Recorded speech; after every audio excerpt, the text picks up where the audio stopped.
The Great Hall of the Galactic Council stretched out like a massive bowl carved from blue crystal. Thousands of beings from across the galaxy sat in curved rows, their voices creating a low hum that filled the air. At the center of it all, a small platform held the human delegation table. Ambassador Chen Wei adjusted her dark blue jacket and looked around the chamber. She had been coming to this place for 15 years. She knew every corner, every face, every voice that would speak. Today would be her last day here. The speaker, a tall being with silver skin and 4 arms, raised one hand. The noise in the hall died away. "We are here to vote on Resolution 2847, the speaker announced. The removal of humanity from the Galactic Council. Chen did not react. She kept her face calm and still.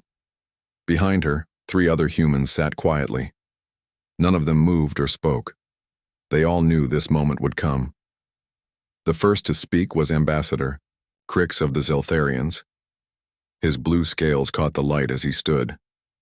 "Humanity has spread too fast across our galaxy," he said, his voice harsh. "In 50 years, they have built colonies on 300 worlds. They take resources that belong to other species. They expand like a disease." Murmurs of agreement rippled through the chamber. Chen made a note on her tablet, but said nothing. Next came Ambassador Thok of the Korthok Empire. The massive, bear-like creature's yellow eyes glowed with anger. "Humans build too many weapons," he growled. "They have the largest fleet in council space. They train constantly for war. We do not need such violent beings among us." More voices joined in agreement. Chen counted them quietly. So far, 37 species had spoken in favor of the resolution. The elegant Ambassador Silas of the Etherians floated to the speaking platform, her translucent form shimmering. "The humans contribute little of value," she said in her musical voice. "Their technology is simple. Their culture is crude. Their thinking is basic. The galaxy will be better without them holding us back." Chen felt a small pain in her chest, but she did not let it show on her face. 15 years of friendship, of sharing knowledge, of helping these beings solve their problems. And this is what they really thought of humanity. One by one, more ambassadors stood to speak. The Vex complained about human trade practices. The Korth said humans were too loud and emotional. The Moran Federation called humans a disruption to galactic peace. Each speaker had their reasons. Each one had their complaints. Chen listened to them all and wrote everything down. She would need to report this to Earth. Finally, the speaking time ended. The speaker looked around the hall. "Does humanity wish to respond to these charges?" All eyes turned to Chen. She could feel thousands of beings watching her. Many expected her to argue, to fight, to make angry speeches defending her species. Some even looked excited, as if they wanted to see her lose control. Chen stood up slowly. She walked to the center platform and looked around the Great Hall. For a moment, she remembered her first day here. She had been so young, so hopeful. She had believed that humanity could find friends among the stars. "No," she said simply. "Humanity has no response." The hall fell completely silent. Chen could hear her own heartbeat in the quiet. The speaker's 4 arms moved in what Chen knew was confusion. You do not wish to defend your species?" "No," Chen said again. "You have all made your feelings clear. We understand your position." She turned and walked back to her table. The other humans nodded to her. None of them seemed surprised.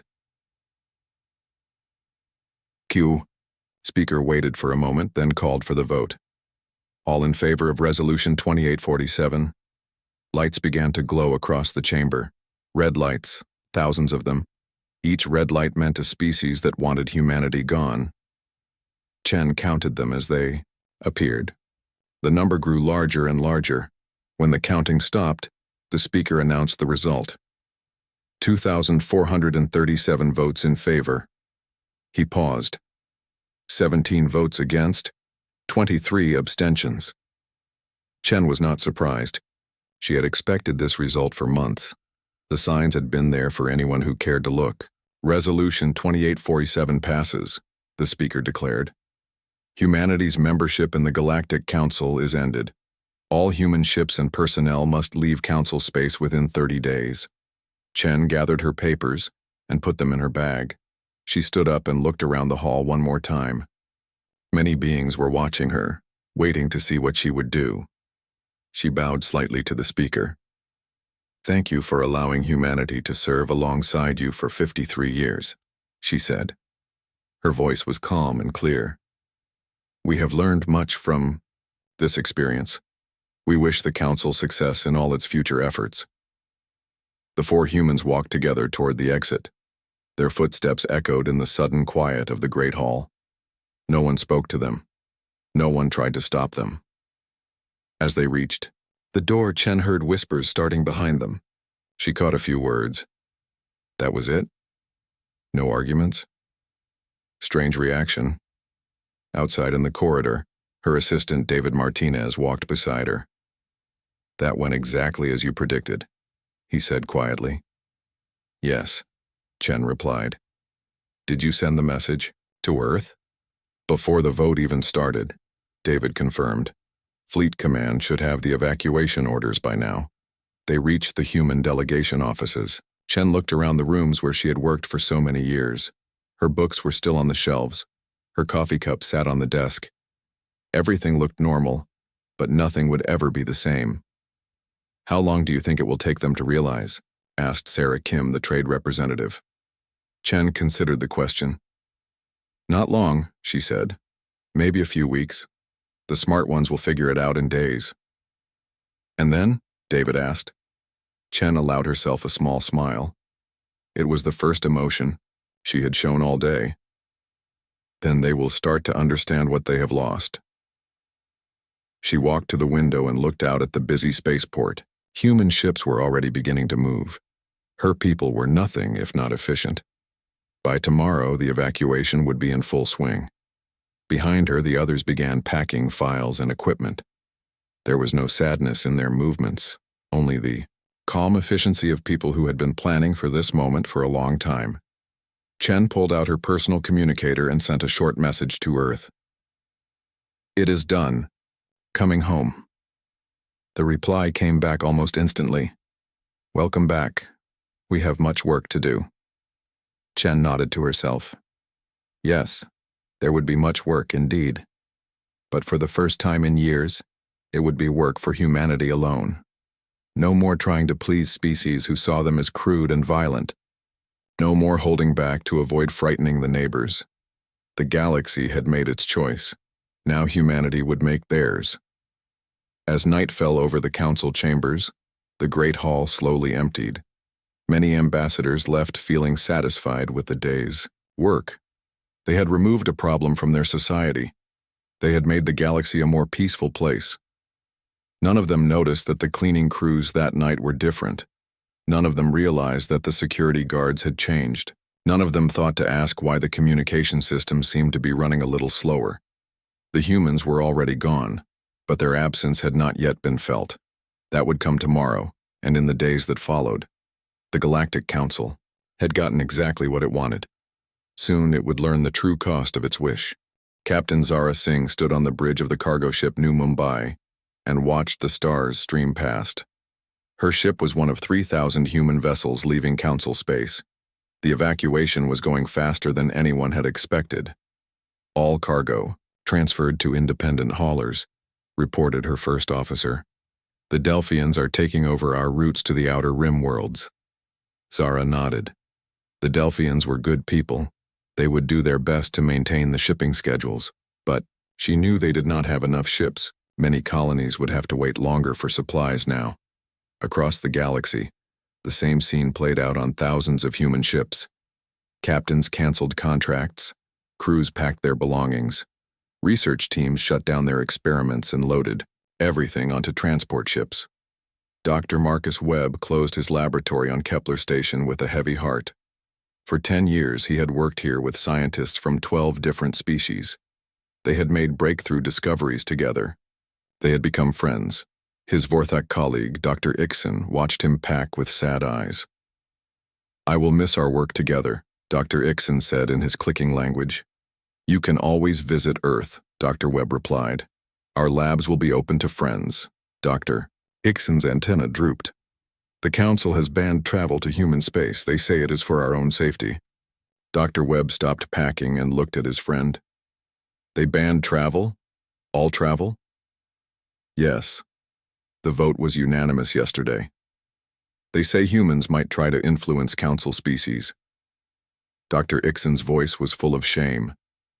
I voted against it, but my voice did not matter. Dr. Webb finished packing in silence.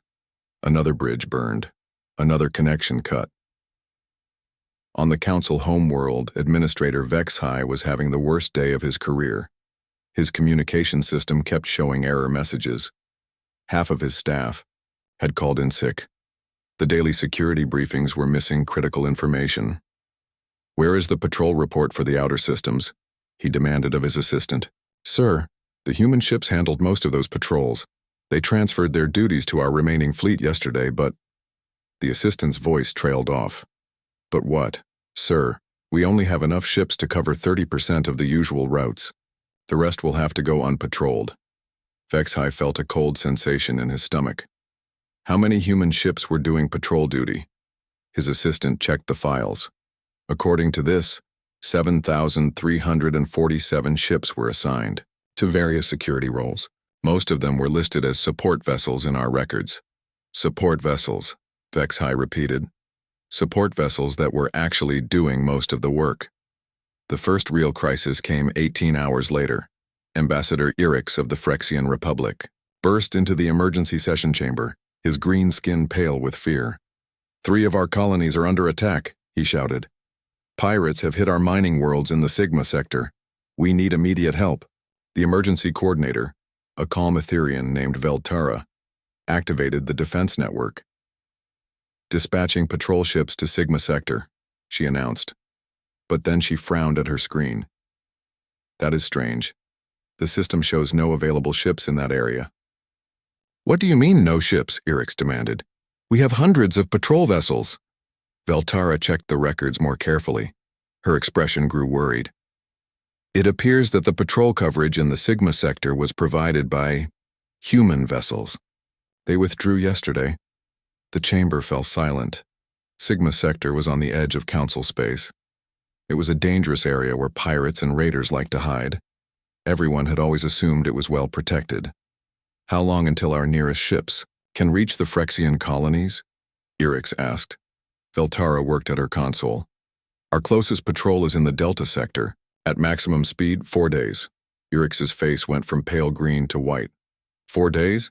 The colonies will be destroyed by then. More emergency calls started coming in. Traders in the Spiral Arm reported raider attacks. A research station near the Galactic Rim had gone silent. Strange signals were detected coming from unexplored space. Each call revealed the same problem. The areas under attack had been protected by human patrols. Now those patrols were gone, and nothing had replaced them. Commander Thek of the Korthak Imperial Fleet was called to an emergency meeting. He had been one of the loudest voices calling for human removal. Now he sat in a room with other military leaders looking at maps that showed red danger zones across the galaxy. How did we not know about this? Asked General Quinn of the Vorthak Defense Force. Admiral Sella, a Zeltharian with silver scales, answered quietly. We knew. The information was in our files. We listed the human ships as auxiliaries, support craft. We did not count them as part of our main defense force. Commander Thek studied the numbers on his tablet. His massive hands shook slightly. According to this, human ships made up 73% of our active patrol fleet. That cannot be right, General Quinn said. They were never assigned to patrol duty officially. No, Admiral Sella agreed. They volunteered for patrol duty. They said they wanted to help keep space safe for everyone. We accepted their help and never questioned it. Commander Thek felt sick. We called them warlike. We said they built too many ships for military purposes, but they were using those ships to protect us. The meeting continued for hours. Each report made the situation clearer and more frightening. Human ships had not just been doing some patrol work. They had been the backbone of galactic security. On Earth, Fleet Admiral Sarah Chen, the former ambassador's sister, watched the reports coming in from space. Her command center was busy with activity as human ships returned home and shared their intelligence. "The Council is in panic mode," reported her intelligence chief. "They are trying to reposition their remaining fleets, but they do not have enough ships." Admiral Chen nodded. "What about the Outer Rim monitoring stations? All shut down and evacuated? The Council does not have the personnel to operate them." Admiral Chen walked to the large display showing the galaxy. Red warning. Zones were spreading like a disease across the map. Each red zone represented an area that had been protected by human forces. "How long do you estimate before major problems start?" she asked. Her tactical officer considered the question. "The pirates and raiders will need time to realize the patrols are gone. Maybe a week. But the really dangerous stuff, the things we have been watching in deep space, that could be a problem much sooner." Admiral Chen thought about the secret files she had access to. The classified reports about hostile forces beyond the galaxy, the early warning systems that only humans operated, the defense platforms that only human engineers could maintain. "Send a message to all colonial governors," she ordered. "Full, defensive alert, and activate the Exodus protocols." "Exodus protocols, ma'am?" the officer asked. "The Council wanted us gone," Admiral Chen said calmly. "They assumed we were just another species looking for a place at their table. They never understood that we were the ones holding the table up." She turned back to the display. "Begin Phase 2 of our withdrawal. All remaining human assets in Council space are to be secured or destroyed. Do not let them fall into the wrong hands." "What about our friends in the Council? Species that voted against the resolution?" Admiral Chen was quiet for a moment. "Send them private warnings about the dangerous areas. Give them coordinates for safe travel routes, but do not share our intelligence with the Council government." Across the galaxy, human ships continued their quiet withdrawal. They did not announce what they were taking with them. They did not explain what systems would stop working without human maintenance. They simply left. By the end of the week, the first major shipping routes had failed. Without human cargo ships, vital supplies could not reach outer colonies. Medicine shipments were delayed. Food shortages began in remote systems. The Council tried to hire replacement services, but human companies quoted prices 10 times higher than their previous rates. When asked why, the response was always the same: market rates for non-Council customers. Administrator Vexhai sat in his office surrounded by reports of system failures and emergency requests. His dream of a peaceful galaxy without human influence was turning into a nightmare. His assistant entered with another stack of urgent messages. "Sir, the Healers Guild is reporting shortages of medical supplies across 40 systems. The Education Network says their quantum learning systems are failing without human technical support. And the Trade Commission, they say the economic modeling systems have crashed." Vexhai looked out his window at the stars. Somewhere out there, human ships were continuing their journey away from Council space. A week ago, he had celebrated their departure. Now he wondered if his civilization could survive without them.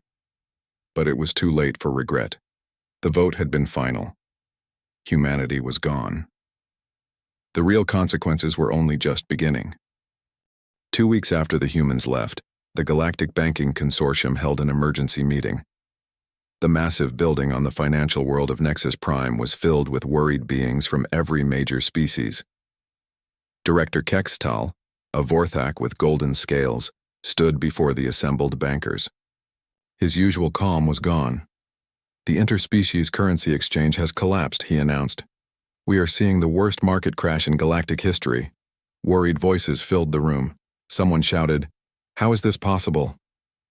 "The algorithms that kept our market stable were maintained by human programmers," Director Kextal explained. "They were not just advisors. They were the core of our economic system. Without them, the automatic trading systems are making wild decisions." Bank President Yila, an Etherian whose light was flickering with stress, floated forward. "Can we not simply reprogram the systems?" "We have tried," Director Kextal said sadly. But the human economic models were incredibly complex. They took into account thousands of factors that we never considered. Our best economists are still trying to understand how they worked. The numbers on the screens around the room told the story. The Zeltharian credit had lost half its value. The Korthak imperial currency was in free fall. Trade between species was becoming impossible as no one trusted the exchange rates. On the industrial world of Forge Prime, factory owner Dex Hani was facing his own crisis. His production lines had been running smoothly for 20 years. Now they were breaking down, faster than his engineers could fix them. The humans did not just buy our products, his chief engineer explained. They provided technical support for most of our equipment. When something broke, we would send the problem to human engineers. They would send back solutions within hours. Dex Hani looked at the long list of broken machines. How long will it take our people to figure out these repairs? Months, maybe years for some systems. The human technical manuals were written in their language and used concepts we do not understand. Across the galaxy, the same story repeated. Factories slowed down. Medical equipment stopped working. Communication networks developed strange problems. Everything seemed to break at once. Dr. Yaren, the council's top scientist, was discovering the depth of the disaster in the research centers. He stood in the Galactic Science Institute, looking at dozens of failed experiments. The humans were involved in 94% of our active research projects, his assistant reported.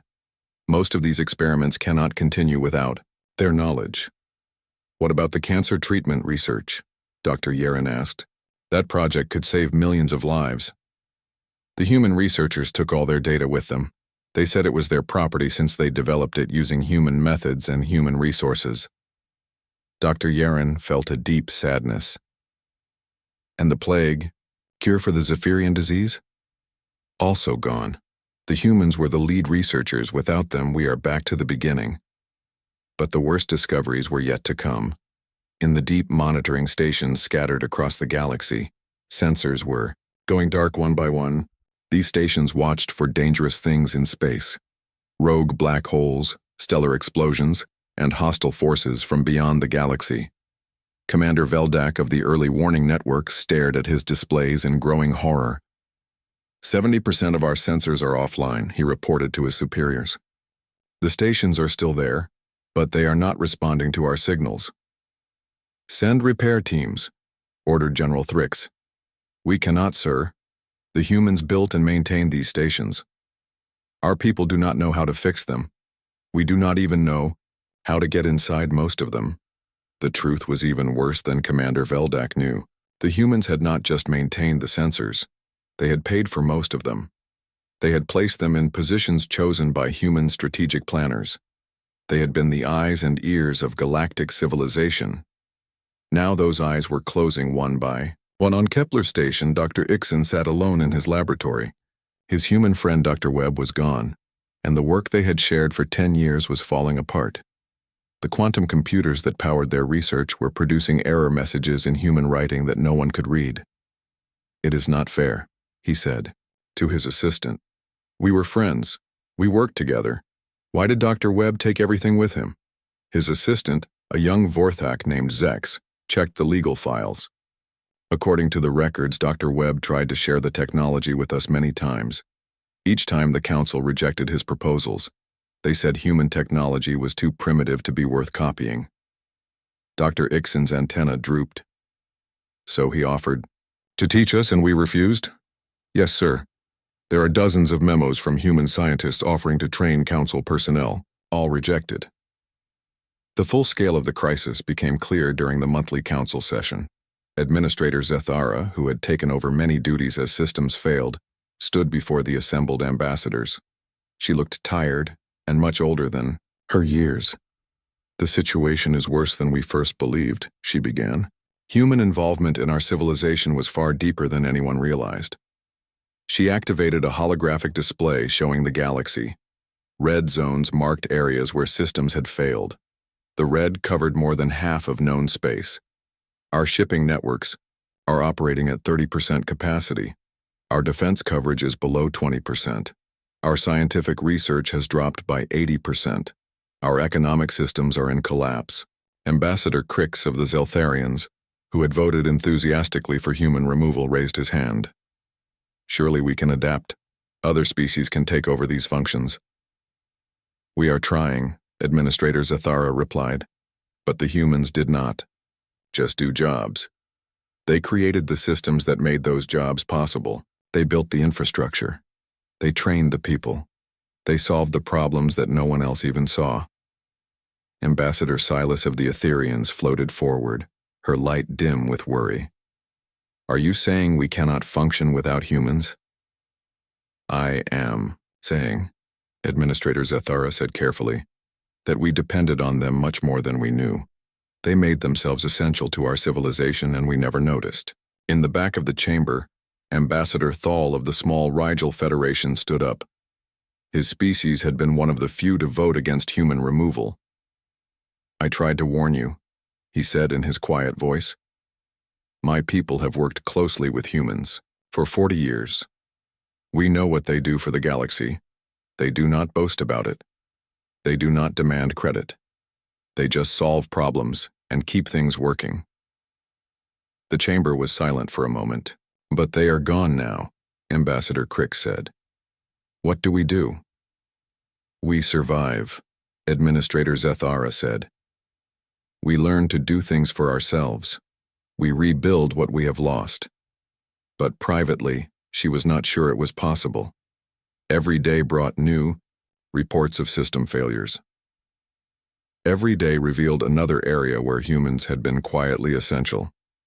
On Earth, Admiral Sarah Chen read the intelligence reports with no satisfaction. She had hoped the Council would understand their mistake quickly and reach out. But pride was keeping them from admitting how badly they needed human help. The Outer Rim colonies are in real danger, her intelligence chief reported. Without our early warning systems, they cannot see threats coming.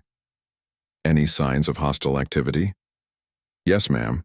The hegemony scouts have been detected near the galactic edge. It seems they know our monitoring systems are down. Admiral Chen nodded grimly. The hegemony was a hostile force from beyond the galaxy. For 50 years, human-operated sensors had tracked their movements and prevented them from finding weak points in galactic defenses. Now those sensors were dark, and the hegemony was testing the boundaries. How long before they realize how exposed the Council is? Admiral Chen asked. Days, maybe hours. Their scouts are very good at finding weaknesses. Admiral Chen walked to her window and looked up at the stars. Somewhere out there, the civilization that had rejected humanity was slowly falling apart. And something dangerous was noticing. She picked up her secure communicator and sent a message to the human colonies. Increase defensive preparations. The storm is coming sooner than expected. In Council space, the beings who had voted to remove humanity were beginning to understand what they had lost. But understanding and fixing were two different things. The galaxy was about to learn that some mistakes cannot be undone. The humans had left quietly, with dignity and grace. Their revenge was not anger or violence, their revenge was absence. The attack came without warning, just as the humans had predicted it would. Commander Zelthak of the Outer Rim Defense Force was reviewing routine patrol reports when his communications officer screamed, "Sir, we have massive contacts dropping. Out of hyperspace. Unknown ships, hundreds of them." The main screen filled with the sight that had haunted galactic nightmares for 50 years. The black ships of the hegemony of Sec, their hulls covered in strange symbols that seemed to move on their own.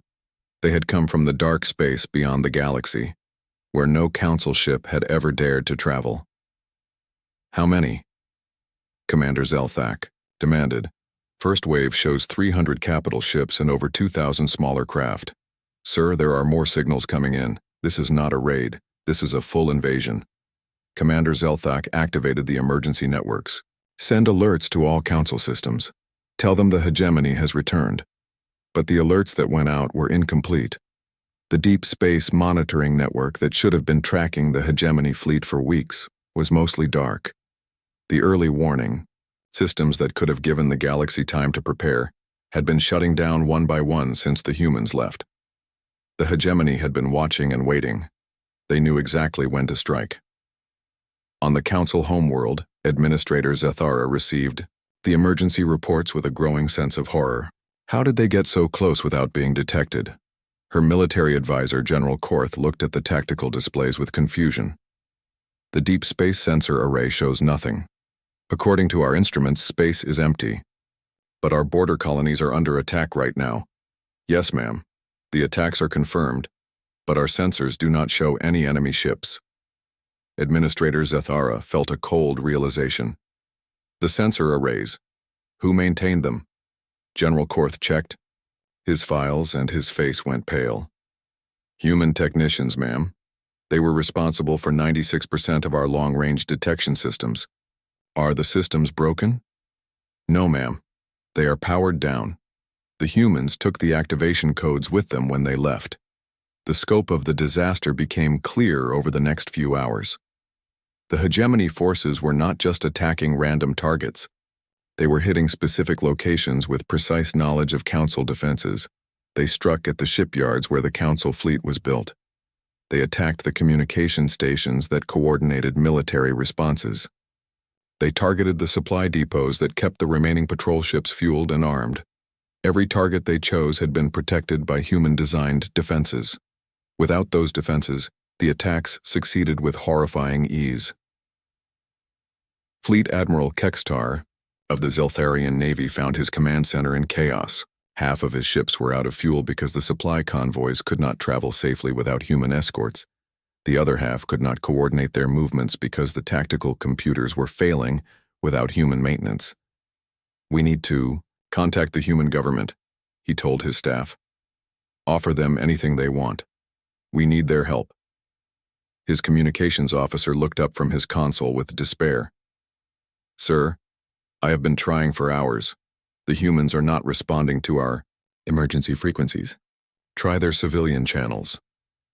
All human channels are blocked to Council communications. They set up the restriction after they left our space. Admiral Kextar realized the depth of their isolation. The humans had not just left the Council. They had cut off all contact.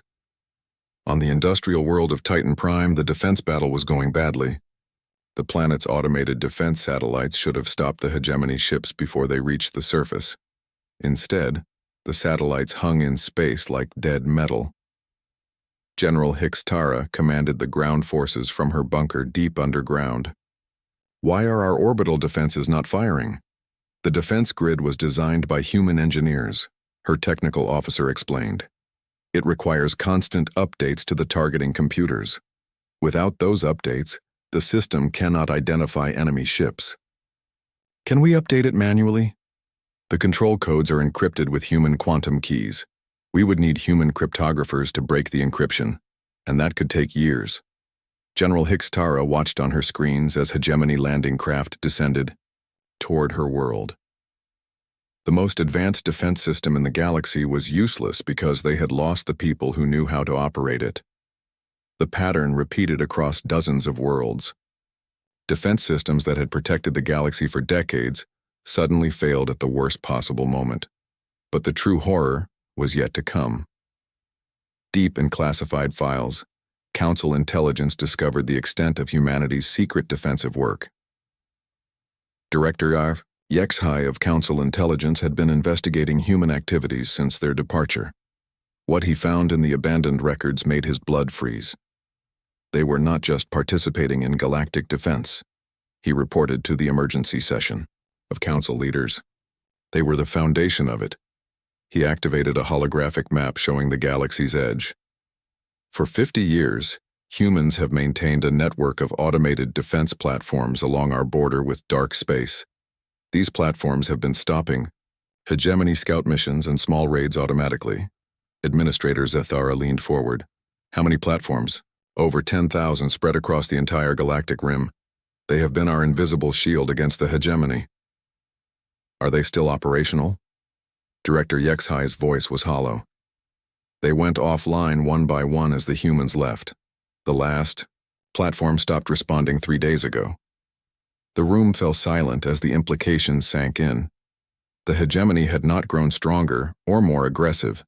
The galaxy had simply lost the defenses that had been protecting it. There is more, Director, HFY continued. The platforms were funded entirely by human governments. The technology was human-designed. The maintenance was done by human technicians. We never paid for any of it. Why? Asked General Korth. Why would they do this without telling us? According to the files, they tried to tell us many times. They offered to share the defensive plans with Council military forces. Every proposal was rejected because we did not want to become dependent on human technology. The bitter irony was clear. The Council had rejected human help because they did not want to depend on humans. They had never realized they were already completely dependent. As the hegemony forces pushed deeper into Council space, desperate calls for help flooded the communication networks. But most of those calls could not be answered. The remaining Council fleet was scattered and confused without the coordination systems that humans had maintained. Many ships could not even find the battles because their navigation computers lacked the updated star charts that human survey teams had provided. Ambassador Silas of the Etherians, who had called human contributions crude and unnecessary, now found herself in the humiliating position of trying to hire human mercenaries. "We need ships," she pleaded with Captain Rodriguez of the human mercenary company Silver Star. "Our homeworld is under attack." Captain Rodriguez, a weathered woman with gray hair, looked at the desperate ambassador with no emotion. "My company can provide defense services. The rate is 50,000 credits per ship per day." 50,000? Ambassador Silas gasped. "Before the vote, human patrol ships protected our system for free." "That was before," Captain Rodriguez said calmly. "This is now. The price includes hazard pay for entering a war zone, and the risk premium for working with non-allied governments." Non-allied. We were partners for 50 years. "Were," Captain Rodriguez agreed. Past tense. The Council voted to end that partnership. Now we are just another mercenary company offering services to foreign governments. Ambassador Silas tried to negotiate, but the price was final. Human military help was now available only at commercial rates that were higher than most Council governments could afford. The economic collapse made everything worse. Without stable currencies, many worlds could not buy the weapons and supplies they needed for defense. Without reliable shipping, military resources could not be moved where they were needed. The hegemony forces advanced steadily, taking system after system. They seemed to know exactly where the Council was weakest. On Earth, Admiral Sarah Chen monitored the war with professional interest, but no intention to intervene. Her duty was to protect human worlds, not to save the civilization that had rejected them. "The Council is asking for emergency aid," her communications officer reported. "What are they offering in return?" "Full readmission to the Council with an apology for the earlier vote." Admiral Chen laughed, but there was no humor in it. "Tell them we appreciate the offer, but humanity has moved beyond Council membership. Should we offer any assistance for humanitarian reasons?" Admiral Chen thought about the millions of innocent beings who were suffering because of their leaders' poor decisions. "Send medical supplies to refugee camps, but only through neutral organizations. And offer transport to any Council citizens who want to relocate to human space. No military aid?" "No military aid. The Council created this situation. They can solve it themselves." But privately, Admiral Chen knew they probably could not solve it. The hegemony was too strong, and the Council was too broken. The galaxy was about to change in ways that would take centuries to repair. The beings who had voted to remove humanity were learning the hardest lesson in politics. Actions have consequences, and some consequences cannot be undone. The hegemony advance continued, and with each victory they grew bolder. Soon they would threaten worlds that had been friendly to humanity 6 months after the vote that expelled humanity from the Galactic Council. Ambassador Crix of the Zeltharians stood in the ruins of what had once been the galaxy's greatest civilization. The Council chambers were nearly empty now. Of the 2,000 species that had once gathered here, fewer than 300 remained. The rest had either fallen to the hegemony invasion, collapsed from economic failure, or simply stopped participating in a government that could no longer protect them. Crix looked around the vast hall where he had once spoken so confidently about removing humanity. The blue crystal walls were cracked from hegemony bombardments. Many seats sat empty, their former occupants dead or fled to safer worlds. "We have to try," he said to the small group of surviving leaders. "We have to ask for their help." Administrator Zathara, who now governed what remained of council space, nodded sadly. "I know. I have been delaying this moment, but we have no choice left." The decision to contact humanity was unanimous among the survivors, but it felt like admitting defeat.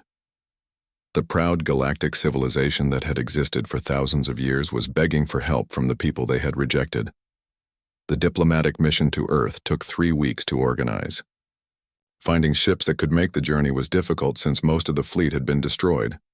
Finding volunteers to go was even harder, since many species blamed humanity for abandoning them in their time of need. Finally, a small delegation of 5 ships left for human space. They carried the hopes of a dying civilization and the regrets of leaders who had learned too late the cost of their mistakes. The journey to Earth was an education in itself. As the council ships traveled through what had once been the outer edges of their territory, they saw the true scope of humanity's new influence. Where council colonies had once struggled with basic survival, they now saw thriving worlds flying human flags. Where pirates had once terrorized shipping lanes, they found well-organized patrol fleets keeping space safe. Where the council's infrastructure had collapsed, humanity had built something new and better. Captain Velson of the lead ship reported to his passengers, "We are now entering the Terran cooperative space. I am detecting over 3,000 ships in this system alone." Ambassador Crix looked at the displays in amazement. 3,000 ships? That is more than our entire remaining fleet." "Yes, sir, and these appear to be just civilian vessels. I am not seeing any military ships yet, but the military ships were there, hidden but watchful." The council delegation was escorted by invisible guardians who could have destroyed them easily, but chose instead to guide them safely to Earth. When they reached Earth's system, the delegation was overwhelmed by what they saw. Massive space stations orbited the planet, each one larger than the council's greatest installations. Thousands of ships moved in carefully organized patterns. The infrastructure was beautiful and efficient in ways the council had never achieved. "How did they build all this so quickly?" whispered Administrator Zathara. Her aide checked the sensor readings. "According to our scans, most of these installations are not new. They have been here for decades. The humans were building their own civilization parallel to the council, and we never knew." The landing on Earth was handled with perfect diplomatic courtesy. The council delegation was met by human officials, housed in comfortable quarters, and treated with all the respect due to visiting ambassadors. But it was clear they were no longer equals. Director Sarah Martinez of the Terran Cooperative met them in a conference room overlooking the ocean. She was younger than the council, ambassadors expected, with calm eyes and a direct manner of speaking. "Welcome to Earth," she said simply. "We understand you wish to discuss the current situation in council space." Ambassador Crix had prepared a long speech about mutual cooperation and shared interests. Instead, he found himself speaking from the heart. "We made a terrible mistake," he said. "We thought we did not need humanity. We were wrong." Director Martinez nodded. "Yes, you were wrong, but that was your choice to make." "The hegemony is destroying everything," Administrator Zathara added. "Billions are dead. Entire species have been wiped out. We need help." "And you believe humanity should provide that help?" Director Martinez asked. "Yes," Ambassador Crix said. "Desperately. We know you can stop them. Your military technology, your defensive systems, your ability to coordinate large operations. Without you, our civilization will fall completely." Director Martinez was quiet for a long moment. She looked out the window at the ocean, then back at the desperate beings before her. 6 months ago, she said calmly, humanity offered to continue protecting the galaxy. We offered to share our technology, our knowledge, our resources. The Council voted overwhelmingly to reject that offer. We were fools. Administrator Zethara admitted.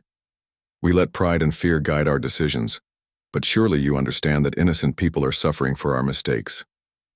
I do understand that, Director Martinez replied. And humanity has been providing humanitarian aid throughout this crisis. We have rescued millions of refugees. We have sent medical supplies to disaster areas. We have offered safe haven to anyone who wants to escape the war. But no military help, Ambassador Crick said. No military help, Director Martinez confirmed. The Terran Cooperative is not in the business of solving other civilizations' problems for them. The Council ambassadors spent 3 days on Earth, meeting with various human officials. Each meeting brought the same answer.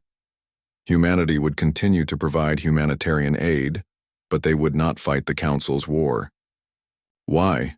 Administrator Zethara asked during their final meeting. Is it revenge? Are you punishing us for rejecting you? Director Martinez considered the question carefully. Revenge would be easier to deal with, she said finally. Angry people can be reasoned with eventually.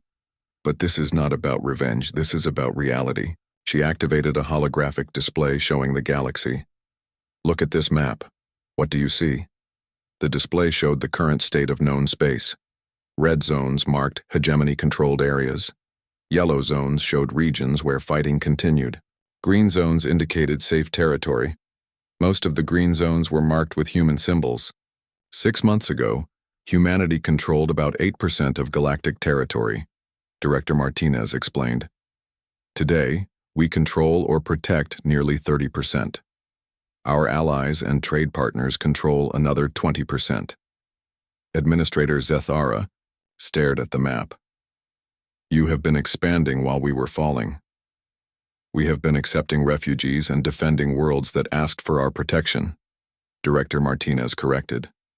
When the Council's infrastructure collapsed, many species chose to join the Terran Cooperative rather than face destruction alone. Ambassador Crix felt a deep sadness as he understood the truth. You do not need us anymore. No, Director Martinez agreed. We do not need you. The galaxy has changed, Ambassador. The old council is finished whether we help you or not. What matters now is building something better from what remains. And humanity will be at the center of that something better, Administrator Zethara said bitterly. Humanity will be one part of it, Director Martinez said. A founding member, not a ruler. We learned from the council's mistakes. True cooperation cannot be built on the dominance of one species over others. The delegation prepared to leave Earth with empty hands and heavy hearts. As their ships prepared for departure, Director Martinez came to see them off personally. There is one more thing, she said to Ambassador Crix. Your species, the Zeltharians, voted against humanity 6 months ago, but your homeworld voted to join the cooperative 2 months ago. They are under our protection now. Ambassador Crix was shocked. My homeworld joined you? Your government fell to the hegemony. The survivors asked us for help. We gave it. Director, Martinez's expression softened slightly. Your family is safe, Ambassador. They are living on New Zelthar, a colony world we established for your people. You are welcome to join them if you wish. For the first time in months, Ambassador Crix felt hope. Not for the Council, which was clearly doomed, but for his people and for himself. What about the others? He asked. The species that are still fighting. Our doors are always open, Director Martinez said. Any being or any world that wants to join the cooperative will be welcomed. But they must choose to join us. We will not force anyone, and we will not go to war to save people who do not want our help. The journey back to Council space was long and depressing. The delegation members knew they were returning to a dying civilization with no hope of salvation. Administrator Zethara spent most of the trip writing her final report. Humanity has moved beyond us, she wrote. They have built a new kind of galactic civilization, one based on voluntary cooperation rather than enforced unity. They learned from our failures and created something we never could have imagined. When they reached the Council homeworld, they found it under siege by hegemony forces. The last major battle of the war was about to begin. Ambassador Crix made his choice quickly. Instead of joining the hopeless defense, he took a small ship and flew toward the Terran cooperative border. Behind him, the council chambers burned as the hegemony completed their conquest. He was not the only Unai